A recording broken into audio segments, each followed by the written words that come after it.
Siempre pensé que las carreteras eran lugares solitarios, pero tranquilos. Lugares donde uno podía estar solo con sus pensamientos, con el rugido constante del motor como única compañía. Pero esa percepción cambió por completo después de lo que viví en una ruta que jamás olvidaré. Fue una experiencia que me marcó para siempre, porque esa noche supe que hay cosas que escapan completamente a nuestra comprensión. Y todo comenzó con la muerte de un colega, alguien que consideraba casi como un hermano en la carretera, Víctor. Víctor y yo habíamos compartido innumerables viajes juntos. Éramos parte de un pequeño grupo de traileros que solíamos mover mercancías entre estados del norte de México. Siempre íbamos en convoy, como medida de seguridad y también por compañía. Nos cuidábamos las espaldas. Compartíamos comidas, historias y más de una vez, alguna que otra experiencia extraña en las rutas solitarias del desierto. Pero ninguna se comparó con lo que ocurrió después de su accidente. Ninguna. Porque lo que viví no fue una simple coincidencia ni un juego mental. Fue real, tan real como el sonido del motor o el peso del volante entre las manos. Todo comenzó una semana después del accidente de Víctor. Había sido una tragedia inesperada. Su tráiler volcó en una curva peligrosa cerca de Zacatecas. Según el informe, se quedó dormido al volante y perdió el control. No hubo explosión, pero murió al instante. No hubo chance de despedidas. Me afectó mucho, como a todos los del grupo. Perdimos a uno de los nuestros. Pero más allá del dolor, había que seguir trabajando. Y así fue como, días después de su funeral, me vi obligado a volver a la carretera, con el corazón pesado y la mente revuelta. El viaje que tenía programado era una ruta conocida, desde Monterrey hasta Mazatlán. Lo había hecho decenas de veces, y por eso acepté, pensando que al menos el trayecto familiar me ayudaría a calmar la cabeza. Pero lo que ocurrió esa noche, en plena carretera, superó cualquier lógica. Estaba solo, era de madrugada, y el silencio era absoluto, roto apenas por la estática del radio. Había activado la frecuencia del convoy, como lo hacíamos siempre, aunque sabía que ninguno de los muchachos estaba en ruta ese día. Era un hábito, una costumbre que nos daba cierta seguridad. Fue entonces cuando escuché la voz. No fue un sonido cualquiera, ni una interferencia. Era su voz. La de Víctor. Clarísima, inconfundible. ¿Me copias, hermano?, dijo. Al principio pensé que estaba alucinando. Tal vez el cansancio, tal vez un recuerdo grabado en mi mente. Pero la voz volvió a sonar, esta vez con más fuerza. ¿Estás ahí? Tengo problemas con el freno. Sentí cómo se me erizaba la piel. El corazón me golpeaba el pecho con fuerza. Agarré el micrófono y respondí, sin pensar, Víctor. ¿Dónde estás? ¿Quién habla? Pero no hubo respuesta. Solo estática. Paré el camión en el primer lugar seguro que encontré. Necesitaba respirar. Me quedé ahí, en silencio, tratando de convencerme de que lo había imaginado. Pero no fue así. Esa misma noche. Volvió a suceder. A las 3:17 de la madrugada, exactamente la hora en la que ocurrió su accidente, la radio se encendió sola. No había presionado ningún botón. Y la voz regresó. Más clara, más angustiada. No alcanzo a frenar. Voy muy rápido. Algo está mal con la curva. No puedo. Era como si estuviera reviviendo su último momento. Esa noche apenas dormí. Al amanecer, decidí revisar la radio, pensar que tal vez alguien estaba usando su frecuencia, jugando una broma de mal gusto. Pero la frecuencia estaba bloqueada, protegida. Solo nosotros la conocíamos. Y lo peor fue cuando revisé los mensajes grabados en el dispositivo. Ahí estaba su voz, registrada, tal como la había escuchado. No era mi mente. No era una alucinación. Era real. Y eso me hizo tomar una decisión, volver al lugar donde murió, para entender qué estaba pasando. Tal vez era una forma de despedirse. O tal vez algo más. Cuando llegué al punto del accidente, una sensación extraña me envolvió. El aire estaba más frío, denso. Me bajé del camión y caminé hasta donde la cinta asfáltica mostraba aún marcas del siniestro. Me detuve en silencio, con la radio en mano, esperando algo. Y entonces, la voz volvió.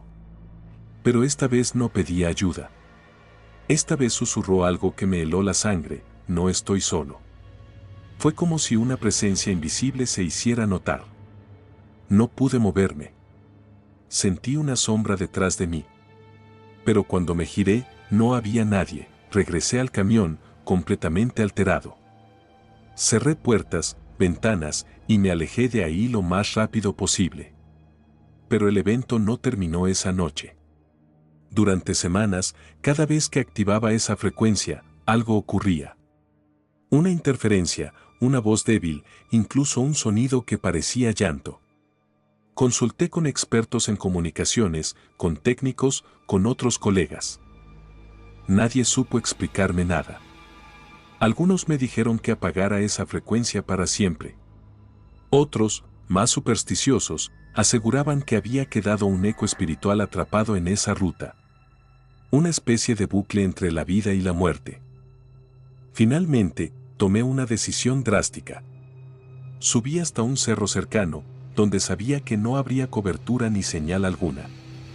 Y allí, en la soledad del desierto, con la radio en las manos, dije sus últimas palabras por mí mismo. Le agradecí por los años compartidos, por los viajes, por la amistad. Le pedí que descansara, que soltara ese volante eterno en el que parecía atrapado. Y luego, desconecté el aparato, lo dejé allí, como una ofrenda. Desde ese día, la radio nunca más volvió a activarse por sí sola. Pero cada vez que paso por esa curva, bajo la velocidad, apago la música y escucho con atención. Porque hay noches en las que el viento parece traer su voz, pidiendo ayuda desde el otro lado.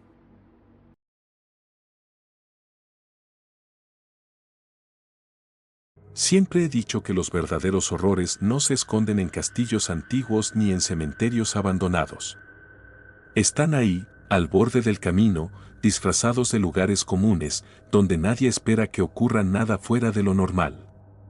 Este relato no me lo contaron, no lo leí ni lo soñé. Me pasó a mí, y desde entonces, no puedo ver una borrachería sin sentir un escalofrío recorriéndome la espalda. Porque fue en una de esas pequeñas estaciones de reparación, perdidas en la carretera, donde viví uno de los momentos más aterradores de mi vida. Un lugar donde, por razones que aún no entiendo, todos los relojes marcaban las 3:33. Y el tiempo parecía haberse detenido para siempre. Era una noche como tantas otras en mi ruta hacia Hermosillo. Llevaba ya varias horas conduciendo sin parar y empecé a notar una ligera vibración en el volante. Sabía que algo no estaba bien con una de las llantas traseras. Por seguridad, decidí buscar una borrachería en el camino. No quería arriesgarme a continuar así en la oscuridad del desierto. Fue entonces cuando vi un pequeño letrero iluminado débilmente: servicio 24 horas, borrachería El Desvío. No estaba en mi ruta habitual, pero era lo más cercano en kilómetros.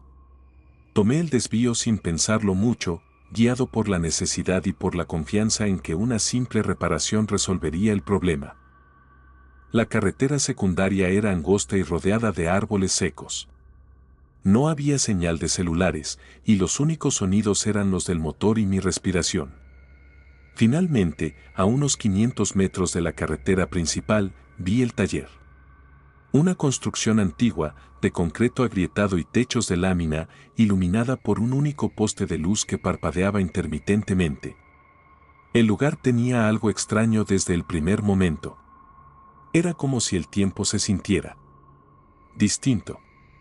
Bajé del camión, esperando ver a alguien salir a atenderme. Pero no había ni un alma. Caminé hasta la entrada, y ahí lo noté por primera vez: el reloj de pared justo sobre la puerta marcaba las 3:33. Curioso, pensé. Pero lo que me dejó más inquieto fue que el segundero no se movía. Empujé la puerta lentamente y un sonido metálico resonó por todo el taller. Adentro, el ambiente era denso, como si el aire estuviera cargado de electricidad. Vi herramientas colgadas en la pared, neumáticos apilados y un viejo mostrador. Detrás de él, otro reloj. También marcando 3:33. Pensé que tal vez ambos relojes estaban rotos, nada fuera de lo común en un lugar así. Grité, «Buenas noches». ¿Hay alguien? Y mi voz rebotó por las paredes vacías. No hubo respuesta. Empecé a caminar hacia el fondo del taller, empujado por la necesidad de encontrar al encargado. Fue entonces cuando lo vi. Un hombre, vestido con un overol sucio, estaba agachado junto a una llanta. No se movía. No reaccionó a mis pasos ni a mis palabras. Me acerqué con cautela y noté que tenía los ojos abiertos, fijos en el vacío. Su piel era pálida, casi ceniza, y sus labios formaban una especie de sonrisa helada. Pensé que estaba muerto. Pero entonces, sin mover el cuerpo, sus ojos giraron hacia mí. Fue un instante, apenas un segundo, pero lo suficiente para que diera un paso atrás instintivamente. Quise hablar, pero no salieron palabras de mi boca. Y entonces, todos los relojes del lugar comenzaron a sonar. Un tic-tac hueco y al mismo tiempo imposible, porque ninguno de ellos se movía. Y sin embargo, el sonido era real, envolvente, casi ensordecedor. Corrí hacia la salida, pero al abrir la puerta, me encontré con un escenario distinto. Ya no era de noche. Era como si estuviera atrapado en una especie de crepúsculo eterno. El cielo era gris, sin luna ni estrellas, y el camión que había dejado afuera ya no estaba. Lo busqué con desesperación, pensando que tal vez me había equivocado de salida, que estaba soñando o que algo me había drogado. Pero entonces lo escuché. Una voz suave, como un susurro detrás de mí, diciendo, «Aquí el tiempo no avanza». Me giré bruscamente, y ahí estaba él, el hombre del overol, de pie frente a mí, con esa sonrisa estática y perturbadora. Me dijo que desde hacía años nadie salía de ese lugar una vez que el reloj se detenía. Intenté gritar, pero no podía. Cada palabra moría antes de salir. Entonces, vi los otros relojes, uno en la sala de espera, otro en la oficina, incluso uno en el baño. Todos marcaban 3:33, congelados en ese mismo minuto. Busqué salidas alternativas, ventanas, rendijas, cualquier lugar por donde escapar. Pero el lugar parecía haberse cerrado sobre sí mismo. Caminé en círculos, desesperado. No había forma de entender lo que estaba pasando. El tiempo no fluía. Mi reloj de pulso también se había detenido. Y fue entonces cuando comprendí que estaba atrapado en un bucle, en un rincón del mundo donde el tiempo había muerto. Los días, si es que realmente pasaban, se volvieron confusos. No había sueño, ni hambre, ni sed. Solo esa hora maldita, ese silencio absoluto interrumpido por los tic-tac fantasmales. El hombre me miraba desde lejos, sin decir más, como si esperara que yo aceptara mi nuevo destino. Pero me rehusé. Me negué a rendirme. Empecé a estudiar el lugar, buscar pistas, patrones. Noté que cada vez que me acercaba a un reloj, el sonido se intensificaba. Como si fuera una advertencia. Entonces, decidí hacer lo impensable, romper uno de los relojes. Tomé una vieja llave inglesa y golpeé el reloj del baño con todas mis fuerzas. El cristal estalló, y por un breve instante, el lugar se sacudió como en un terremoto. Las luces parpadearon, y el cielo gris afuera mostró un destello de azul. Fue como una grieta en esa prisión temporal. Animado por eso, destruí otro reloj, y luego otro. Cada uno hacía que el ambiente temblara más. El hombre del overol gritó por primera vez, una voz gutural, llena de rabia, como si con cada reloj roto él perdiera algo vital. Finalmente, llegué al último reloj, el de la entrada. Lo levanté, Lo miré por un momento, 3:33, aún, y lo arrojé contra el suelo. Todo se volvió blanco. Un estallido de luz me envolvió y sentí como si fuera succionado por un vacío. Cuando volví a abrir los ojos, estaba en mi camión, al costado de la carretera principal. El taller había desaparecido. No quedaba rastro alguno del desvío ni del letrero. Miré mi reloj de pulso.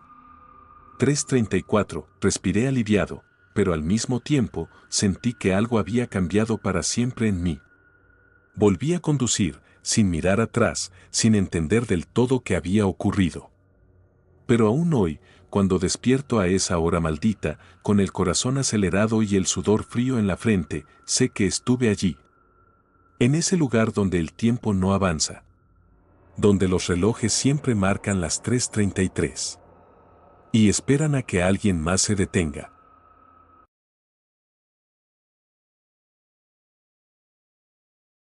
Yo siempre he dicho que la carretera es una maestra silenciosa.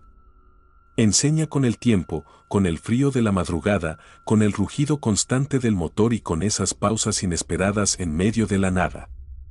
Soy trailero desde hace casi 15 años. He recorrido cada rincón de México y conozco sus curvas, sus pendientes, sus atajos y sus trampas.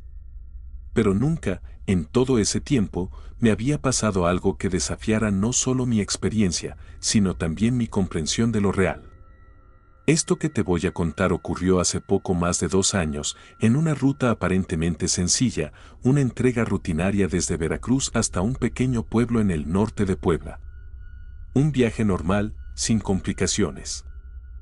Hasta que el GPS decidió llevarme por una ruta que, hasta el día de hoy, juro que no debería existir. Esa tarde todo iba bien. El clima era estable, la carga estaba asegurada, el camión recién afinado. Salí cerca de las 3 de la tarde, con tiempo suficiente para llegar antes de que cayera la noche. Siempre uso una app de GPS que me ha sacado de apuros muchas veces. Me gusta confiar en la tecnología, pero también sé que la carretera manda. Por eso, aunque el GPS me marcaba un desvío más corto que evitaba un tramo lleno de curvas, decidí consultarlo un par de veces. Era raro, porque no reconocía esa ruta. No estaba en mi memoria, ni siquiera recordaba haberla visto antes en un mapa físico. Pero la app insistía. Ruta más rápida encontrada, decía. Reduje la velocidad, miré los alrededores y tomé el desvío. Desde el primer kilómetro supe que algo no cuadraba. El camino era estrecho, de tierra pero sin baches. Parecía recién hecho, como si alguien lo hubiera construido hacía poco tiempo. No había señalizaciones, ni postes, ni rastro de vehículos recientes. Pero el GPS seguía activo, guiándome paso a paso, dándome indicaciones con total normalidad. Gire a la derecha en 500 metros, decía con su voz mecánica. Yo obedecía, pero cada giro me alejaba más del tipo de camino que un tráiler debería transitar. No me crucé con nadie. Nada de tráfico, ni siquiera un animal. Solo árboles, muchos árboles que se inclinaban ligeramente hacia el camino como si lo vigilaran. Fue entonces que miré el reloj. Habían pasado casi 2 horas desde que tomé el desvío, pero el sol parecía estar en el mismo lugar. La luz no cambiaba. Ni una sombra distinta.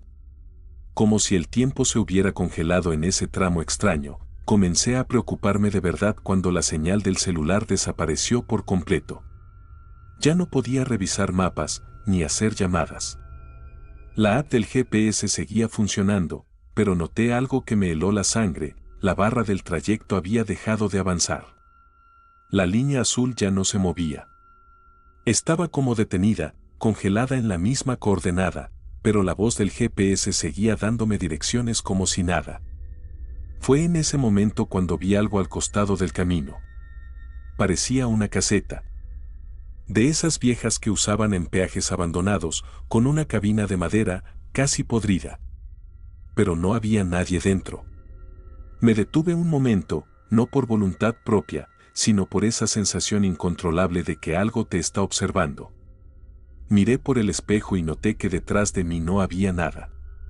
Literalmente, nada. La carretera por donde había venido ya no estaba. Solo un fondo de árboles cerrados y neblina espesa. Como si el camino hubiera sido tragado por el bosque. Intenté dar la vuelta.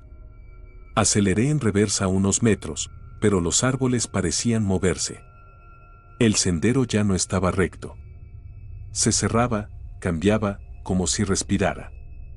Pisé el freno, tomé el volante con fuerza y sentí como la presión en el pecho aumentaba. De pronto, el GPS dijo algo que no tenía sentido: has llegado a tu destino. Pero frente a mí no había nada. Solo un claro del bosque, con una especie de cruce de caminos que no llevaban a ningún lado. Apagué el camión. Bajé. El silencio era absoluto. Ni grillos, ni viento, ni aves. El aire olía a humedad, pero también a algo rancio, como si ese lugar no hubiera sido tocado por el tiempo en décadas. Entonces lo vi. En uno de los árboles había colgado un letrero de madera que decía: Bienvenido a San Andrés del Olvido. Nunca había escuchado de ese pueblo. No estaba en ningún mapa. No aparecía en ninguna guía de ruta. Y lo peor: el letrero estaba viejo, cubierto de telarañas, y la fecha escrita abajo decía: fundado en 1891, abandonado en 1924. ¿Cómo era posible? ¿Por qué el GPS me había llevado allí?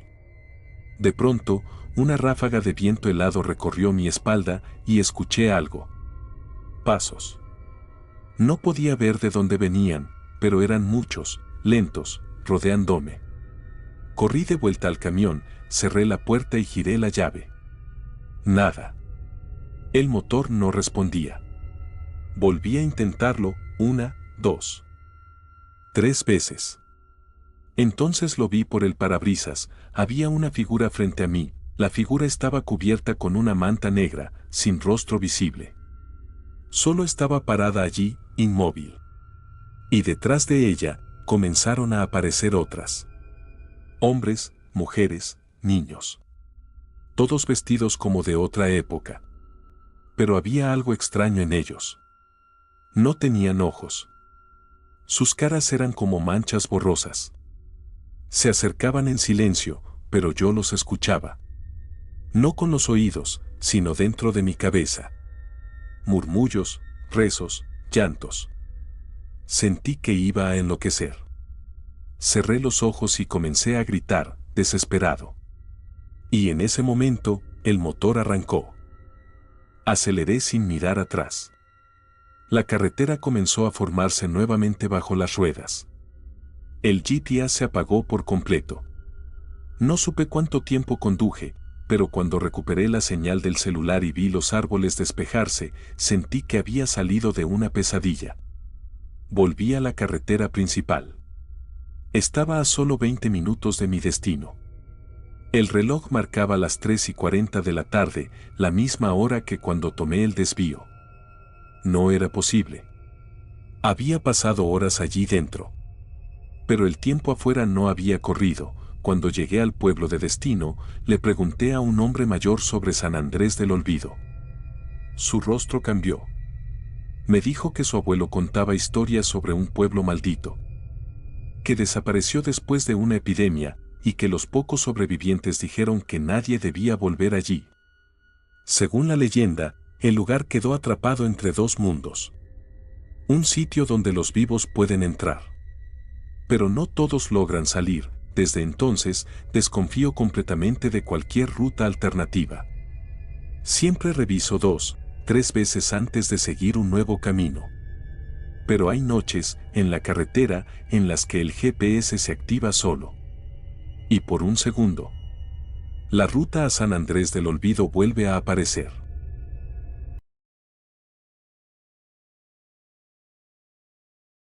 Cuando uno lleva tantos años en la carretera, aprende a identificar los peligros reales de los imaginarios. He cruzado México de punta a punta, de madrugada, bajo chuva, neblina, e incluso en caminos onde nem mesmo a luz dos faróis parece tocar o solo. Já passei por blitz verdadeiras, daquelas feitas para evitar contrabando ou embriaguez ao volante, e também por armadilhas criadas por asaltantes tentándose passar por autoridades. Mas o que aconteceu comigo naquela noite não entra em nenhuma dessas categorias. Era como se eu tivesse cruzado uma fronteira invisível, entrado em uma dimensão onde as regras do mundo deixarão de fazer sentido. Uma noite como qualquer outra. Uma estrada solitária. Um retém policial que, à primeira vista, parecia legítimo. Até eu perceber que nenhum dos policiais tinha rosto, eu estava vindo de uma entrega no interior de Chiapas e seguia em direção ao estado de Oaxaca. A estrada era estreita, cercada de mata por ambos os lados, e com pouquíssima iluminação. Eram quase 3 da manhã, aquele horário em que o corpo começa a pesar e a mente a pregar pecas. Mas eu estava acordado. Tinha tomado café em um posto anterior e o rádio tocava música para me manter ativo. O caminho estava leve, sem carga no baú. A viagem era seu retorno. Nada para me preocupar. Pelo menos, era o que eu achava, foi então que vi as luzes azuis e vermelhas piscando adiante. Ponto de controle, pensei. Algo normal. Reduzi a velocidade, liguei o pisca alerta e preparei meus documentos. 3 viaturas estavam posicionadas de maneira estratégica, uma à frente, bloqueando parcialmente a pista, outra ao lado, como suporte, e uma terceira mais atrás, com faróis apontando para quem se aproximasse. Tudo muito bem montado. 3 cones no centro da pista e 2 figuras de uniforme me sinalizando para encostar. Fiz o que pediram. Parei o caminho, desliguei o motor e abri a janela. O primeiro deles se aproximou. Era alto, com colete refletivo e lanterna em mãos. Iluminou meu rosto, como fazem normalmente, e pediu os documentos. Mas havia algo errado. Não consegui ver seu rosto. Achei que fosse o reflexo da lanterna, que me cegava temporariamente, mas não. Havia beijo onde deveriam estar os olhos, a boca, o nariz. Uma pele lisa, pálida, como cera. Sem expressão. Sem detalhes. Pensei que estivesse cansado demais. Pisquei forte, esfreguei os olhos e olhei de novo. Nada. O rosto continuava assim, como se tivesse sido apagado, meu coração começou a acelerar. Entreguei os documentos com a mão tremendo. O segundo agente se aproximou pelo outro lado da cabine. Também sem rosto. Apenas aquele beijo absurdo. Fiquei em silêncio, tentando manter a calma. O primeiro me pediu que descesse do caminho para uma verificação de rotina. A voz era como eco abafado, metálico. Soava ao mesmo tempo perto e distante. Desce. O ar ali fora parecia mais pesado, quase irrespirável. Olhei em volta. Mais 3 policiais estavam de pé, ao lado da viatura principal. Todos iguais. Altos, imóveis, sem feicoes. Como bonecos de uniforme. Nenhum dizia nada. Só me observavam. O primeiro agente me guiou até a traseira do caminho e me pediu para abrir o baú. Eu obedeci. Estava beijo, como previsto. Ele iluminou lá dentro, ficou em silêncio por alguns segundos e então sussurrou algo que até hoje me arrepia só de lembrar: aqui não deve haver silêncio. Aquilo não fazia sentido. Como assim? Eu perguntei o que ele queria dizer, mas ele apenas se virou e caminhou em direção aos outros. Nesse momento, dos policiais começou a bater em ritmo no capo da viatura, como se fosse uma cena. Sam seco, constante. E os outros começaram a se mover. Em sincronia. Exatamente no mesmo ritmo. Passos perfeitos. Como se fossem controlados por único cérebro. De repente, as luzes das viaturas piscarão com mais intensidade, e todos eles começarão a cercar meu caminho. círculo silencioso. Iu estaba do lado de fora, sem entender se aquilo era pesadelo ou algum tipo de emboscada sobrenatural. Me aproximei da cabine e, quando coloquei a mão na macaneta, senti uma forca invisível me puxando para trás. Não era física. Era como se meu corpo quisesse fugir, mas minha mente ainda estivesse tentando entender. Olhei para o céu. Nenhuma estrela. Nenhuma nuvem. Apenas breu espesso. O rádio do caminhão ligou sozinho. Estava em uma frequência estranha, só como estática. E então, entre os ruídos, ouvi minha própria voz. Uma gravacao. Era eu gritando, desesperado, chamando por ajuda. Corri para dentro do caminhão e bati a porta. Girei a chave. O motor demorou, mas pegou. As figuras ao redor se mantinham imóveis, como se me observassem. Engatei a marcha e acelerei com tudo, ignorando os cones e passando rente às viaturas. As luzes se apagaram no exato instante em que passei. E pelo retrovisor. Não havia nada.